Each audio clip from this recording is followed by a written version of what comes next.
یه نفس عمیق بکش. عزیزم، همین الانه. هیچ کاری لازم نیست بکنی.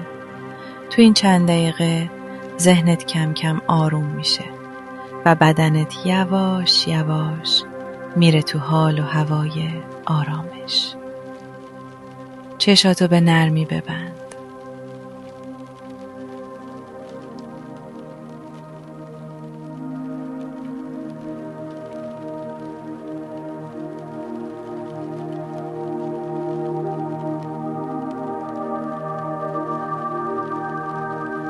از راه بینی یه دم عمیق بگیر.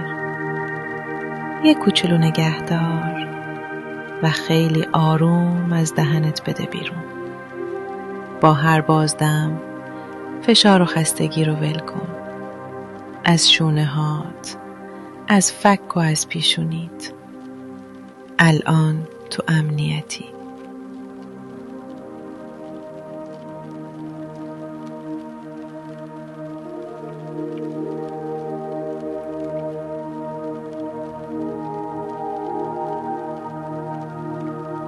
همه چیز همین الان خوبه.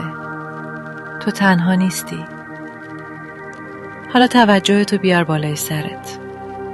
یه نور گرم و ملایم تصور کن. نوری که یواش یواش میاد پایین. چشاتو آروم میکنه. گردنتو شل میکنه. سینت سبکتر میشه. نفست آرومه. لازم نیست زور بزنی.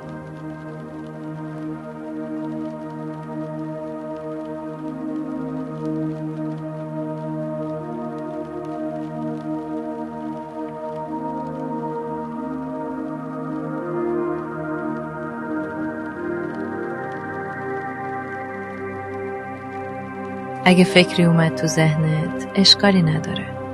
فقط ببینش و بذار مثل یه ابر سبک رد بشه و بره. با هر نفس عمیق‌تر آروم میشی.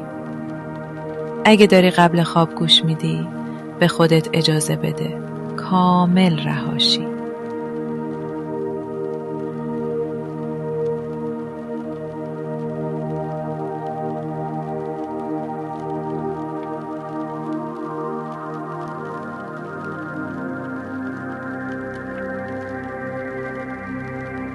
بدنت سنگین و گرم شده.